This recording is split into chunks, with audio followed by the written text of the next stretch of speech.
Assalamualaikum warahmatullahi wabarakatuh. Selamat siang Bapak Susanto dan teman-teman semua. Kami dari kelompok 1 akan mempresentasikan materi mengenai bab 2, pengambilan keputusan, dan juga bab 5, mengelola keberagaman. Adapun anggota dari kelompok 1 sebagai berikut. Yang pertama ada Adina Wahyu Damayanti, yang kedua Amalia Agustina Pramudianti, yang ketiga Anis Rahmawati, yang keempat Anissa Dwi Purwanti, dan yang kelima Anita Anastasia.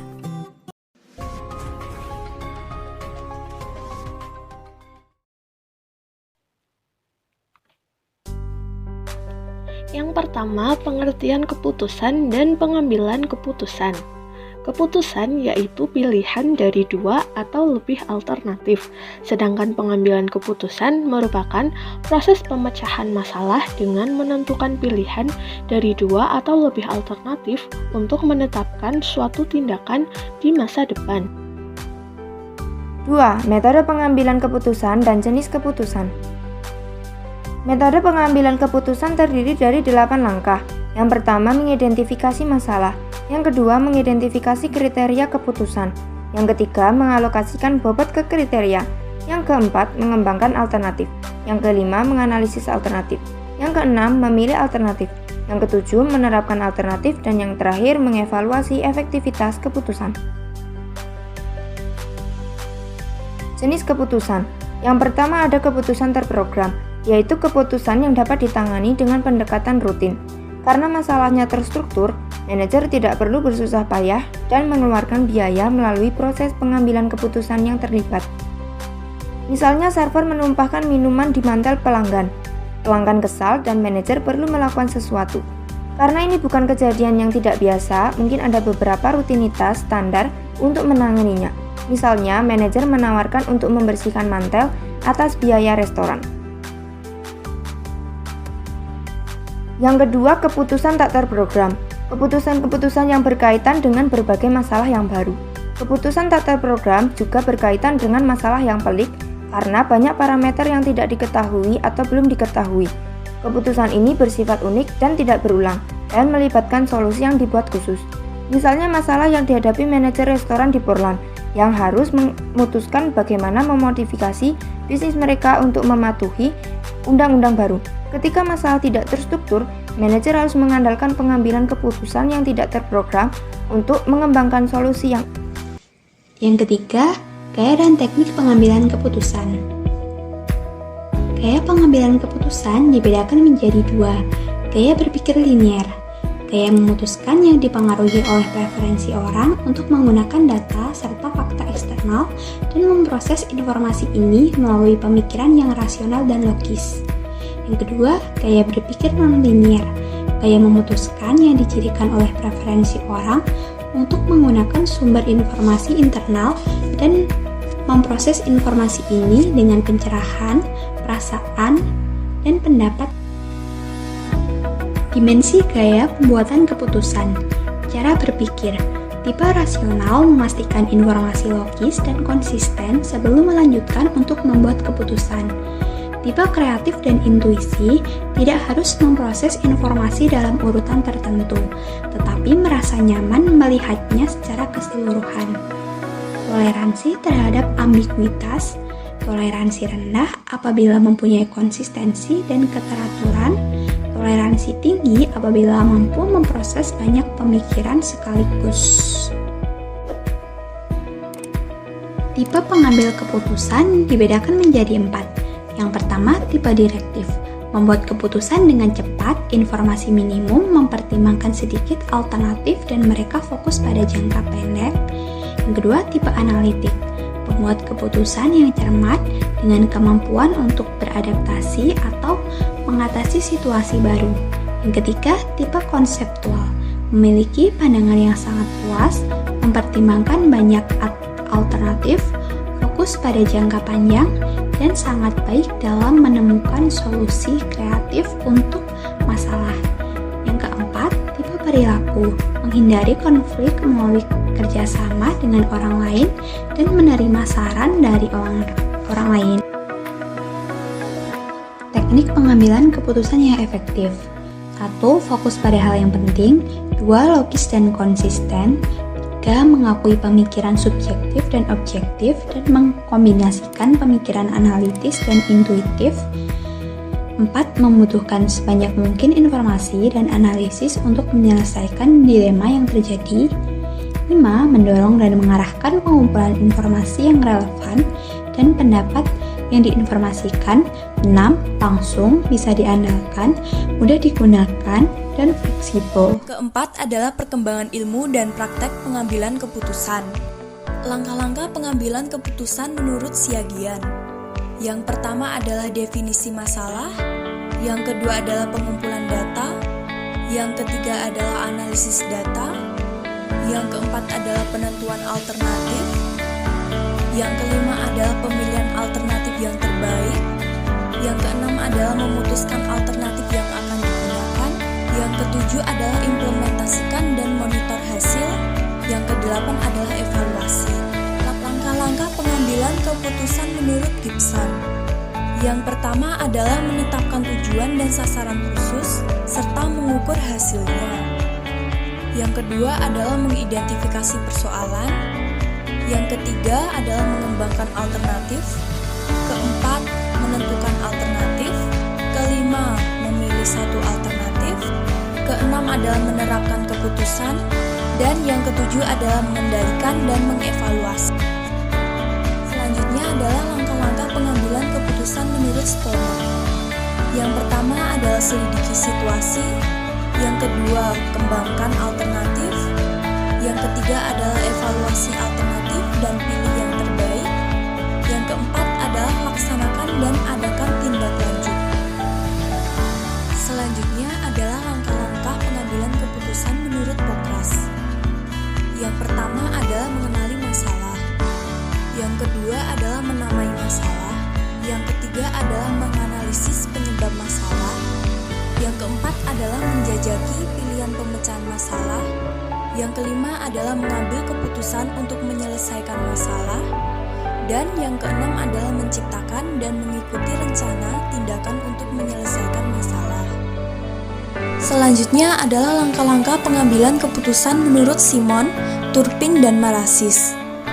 Yang pertama adalah intelligence, yakni menemukan kesempatan untuk membuat keputusan. Yang kedua adalah design, meliputi kegiatan menciptakan, mengembangkan, dan menganalisis kemungkinan sejumlah tindakan. Yang ketiga adalah choice, yakni memilih tindakan tertentu dari alternatif yang tersedia. Yang keempat adalah review, yakni menilai pilihan masa lalu.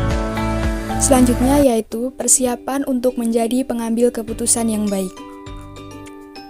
A. Memahami perbedaan budaya. Cara terbaik bergantung pada pemahaman nilai, keyakinan, sikap, dan pola perilaku orang-orang yang terlibat.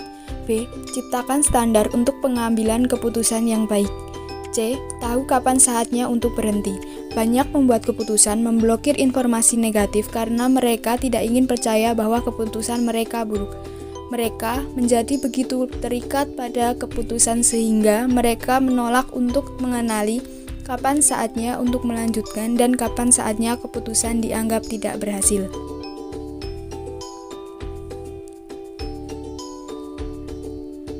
D.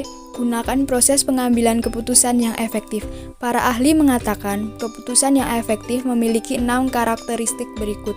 Yang pertama, berfokus pada apa yang penting. Yang kedua, logis dan konsisten. Yang ketiga, mengakui pemikiran subjektif dan objektif dan memadukan pemikiran analitis dengan intuitif. Yang keempat, hanya memerlukan informasi dan analitis sebanyak yang diperlukan untuk menyelesaikan dilema tertentu. Yang kelima, mendorong dan membantu pengumpulan informasi yang relevan dan opini yang diinformasikan. Dan yang terakhir, mudah, andal, dan mudah digunakan dan fleksibel.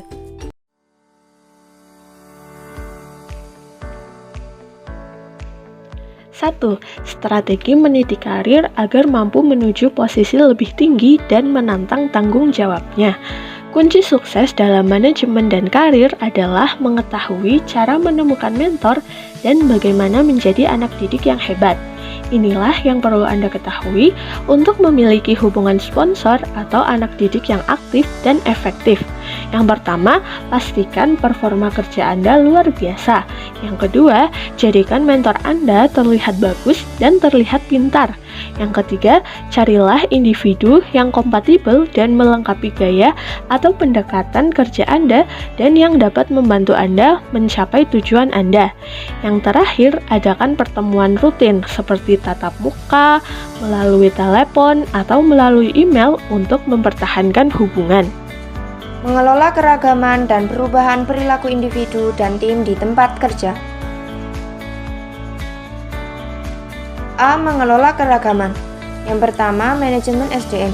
Dengan menggunakan bakat karyawan dengan baik, meningkatkan kualitas problem solving team, dan kemampuan menarik dan mempertahankan karyawan dari berbagai latar belakang.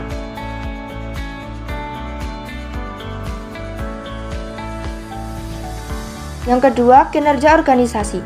Dengan mengurangi pembiayaan yang berhubungan dengan pergantian, ketidakhadiran, dan tuntutan karyawan, meningkatkan kemampuan memecahkan masalah, dan meningkatkan sistem yang fleksibel.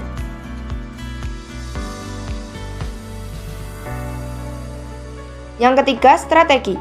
Meningkatkan pemahaman pangsa pasar yang akan mengarah pada keragaman konsumen, berpotensi meningkatkan pertumbuhan penjualan dan nilai pasar saham, sumber daya yang potensial dalam inovasi, dan sebagai moral dan etika dalam melaksanakan apa yang benar dan tepat.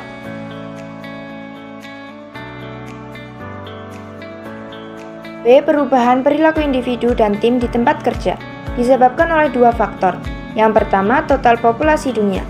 Diprediksi tahun 2050 negara maju memiliki tingkat kelahiran yang stabil, sedangkan negara berkembang tingkat kelahiran tetap tinggi.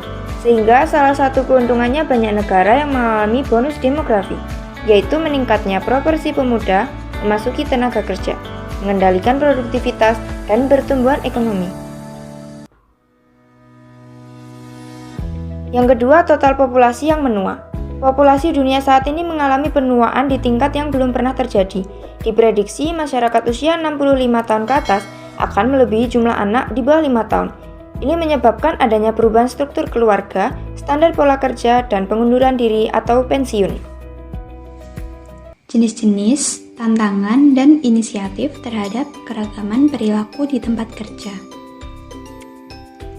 Jenis-jenis keragaman yang ditemukan di tempat kerja: 1. Usia, 2. Jenis kelamin, 3. Ras dan etnis, 4. Disabilitas, 5. Agama, 6. LGBT, 7. Jenis keanekaragaman lainnya, misalnya latar belakang sosial ekonomi, anggota tim dari unit organisasi yang berbeda, daya tarik fisik, obesitas atau kurus, senioritas pekerjaan, dan intelektual. Tantangan yang dihadapi manajer dalam mengelola keragaman. 1. Bias pribadi. Bias adalah kecenderungan atau preferensi terhadap perspektif atau ideologi tertentu. Umumnya dilihat sebagai perspektif satu sisi. Salah satu dari hasil bias pribadi kita berupa prasangka. 2. Langit-langit kaca. Langit-langit kaca mengacu pada penghalang tak terlihat yang memisahkan perempuan dari minoritas dari posisi manajemen puncak. Hal ini menghalangi kemajuan perempuan dikarenakan kurangnya pendampingan, stereotip jenis kelamin, pandangan yang mengaitkan sikap maskulin dengan efektivitas pemimpin, dan perspektif bos tentang konflik keluarga pekerjaan. 3. Ketidaksetaraan gaji. Ketidaksetaraan gaji mengacu pada perbedaan gaji yang tidak adil berdasarkan jenis kelamin atau ras. Perbedaan gender dalam pembayaran ternyata didasarkan pada diskriminasi jenis pekerjaan dan keinginan untuk fleksibel. Berbagai inisiatif manajemen keragaman di tempat kerja. 1. Pendampingan atau mentoring, sebuah proses di mana anggota organisasi yang berpengalaman atau mentor memberikan nasihat dan bimbingan kepada anggota yang kurang berpengalaman atau anak didik. 2. Pelatihan keterampilan keragaman. pelatihan khusus untuk mendidik karyawan tentang pentingnya keragaman dan mengajari mereka keterampilan untuk bekerja di tempat kerja yang beragam. 3. Kelompok sumber daya karyawan. Kelompok yang terdiri dari karyawan yang dihubungkan oleh berbagai dimensi keragaman yang sama. Yang keempat adalah komitmen manajemen puncak terhadap keragaman. Yang pertama, memastikan bahwa keragaman dan inklusi menjadi bagian dari tujuan, sasaran, dan strategi organisasi. Yang kedua, keragaman perlu diintegrasikan ke dalam setiap aspek bisnis, mulai dari tenaga kerja, pelanggan, dan pemasok, hingga produk, layanan, dan komunitas yang dilayani.